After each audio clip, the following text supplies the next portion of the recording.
Assalamualaikum warahmatullahi wabarakatuh. Saya Fajar Fauzan Adima dari kelas F1 Manajemen dengan nomor NPM 10120458. Ya, di sini saya akan menjelaskan materi komunikasi bisnis untuk memenuhi tugas evaluasi tengah semester.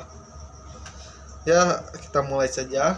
Komunikasi itu berasal dari bahasa Latin, yaitu communicatio, communico, communicare. Artinya adalah membuat sama. Dalam bahasa Inggris, communication artinya suatu pertukaran informasi, konsep ide dan antara dua orang atau lebih.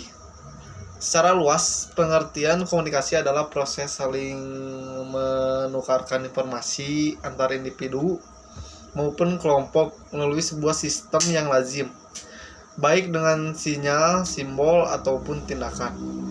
Unsur komunikasi, yang satu ada sender atau komunikator, yang kedua message atau pesan, yang ketiga channel atau saluran, yang keempat receiver komunikan, yang kelima feedback atau umpan balik. Bisnis berasal dari bahasa Inggris atau business atau busi, sibuk. Dapat diartikan suatu kesibukan atau aktivitas seorang ataupun kelompok.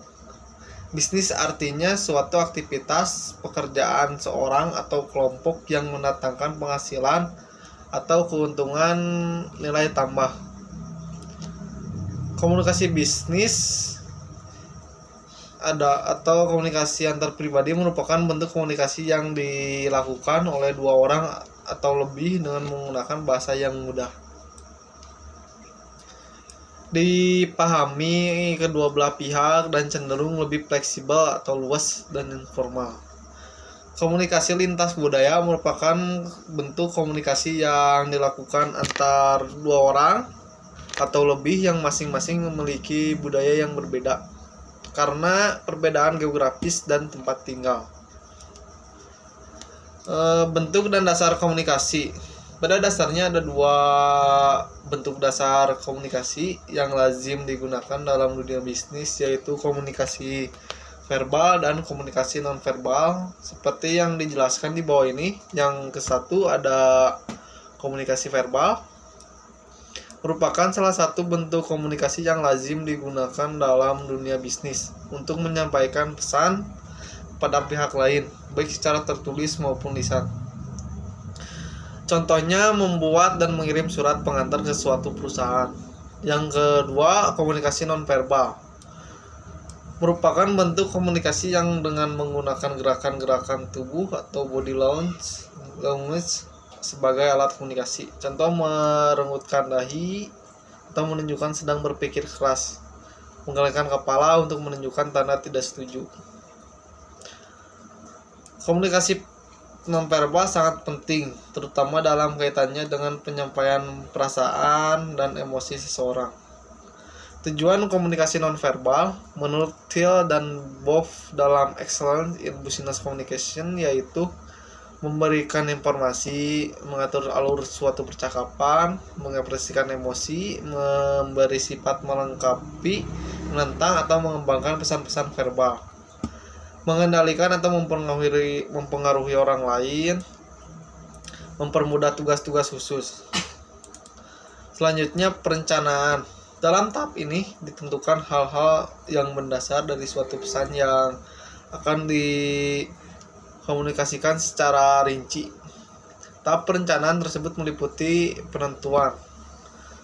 Tahap pertama dalam merencanakan suatu pesan bisnis adalah maksud atau tujuan komunikasi.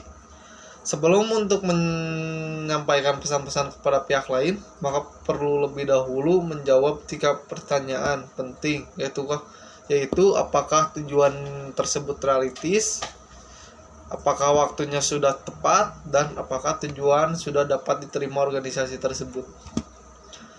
Untuk dapat melakukan hal itu, pertama kita harus menentukan tujuan yang jelas dan dapat diukur sesuai dengan tujuan organisasi. Tujuan yang jelas akan membantu mengarahkan Anda mencapai tujuan yang diinginkan.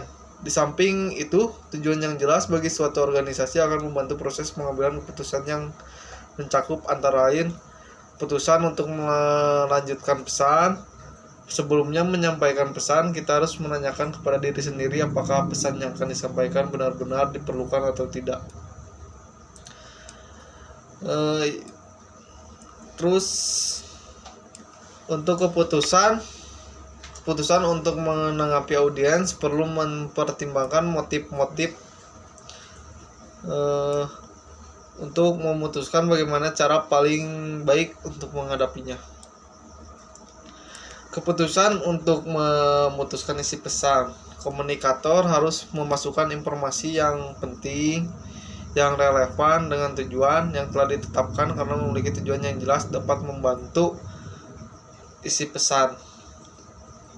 Keputusan untuk menetapkan media yang akan digunakan, media komunikasi yang akan digunakan berupa lisan atau tulisan. Ada 3 tujuan komunikasi umum. Yang ke-1 memberi informasi atau menginformasikan, yang kedua membujuk atau persuasi, yang ketiga melakukan kerjasama atau kolaborasi. Analisis audiens.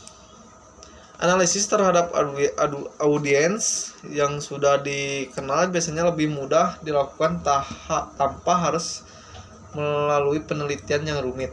Demikian juga reaksi atas pesan yang dikirim kepada orang yang sudah dikenal pada umumnya dapat diperkirakan. Contoh audiens yang sudah dikenal atasan, rekan kerja, dan pengalaman. Mengorganisasikan pesan-pesan.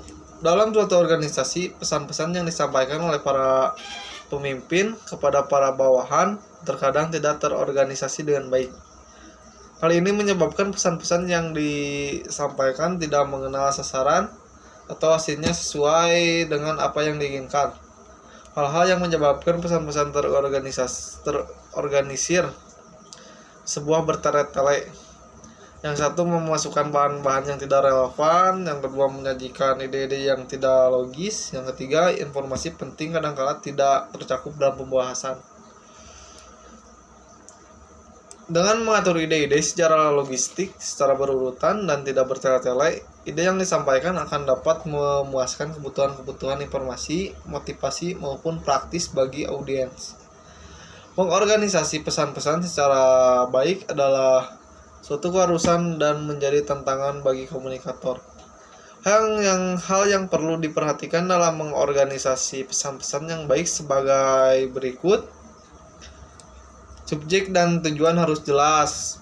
Yang kedua, semua informasi harus berhubungan dengan subjek dan tujuan. Yang ketiga, ide-ide harus dikunjungi dan disajikan dengan cara yang logis. Yang keempat, semua informasi yang penting sudah tercakup.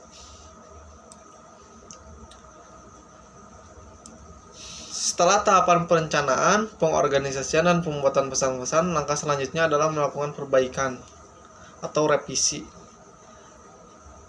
Perbaikan pesan-pesan. Revisi sangat diperlukan agar pesan-pesan yang telah direncanakan dan dibuat tersebut dapat ditinjau ulang atau diperbaiki untuk menghindari kemungkinan terjadinya atau kekurangan lainnya, sehingga sesuai dengan tujuan yang diinginkan. Sekian pembahasan materi komunikasi bisnis dari saya. Mohon maaf bila ada kesalahan, karena manusia tidak luput dari kesalahan. Wassalamualaikum warahmatullahi wabarakatuh.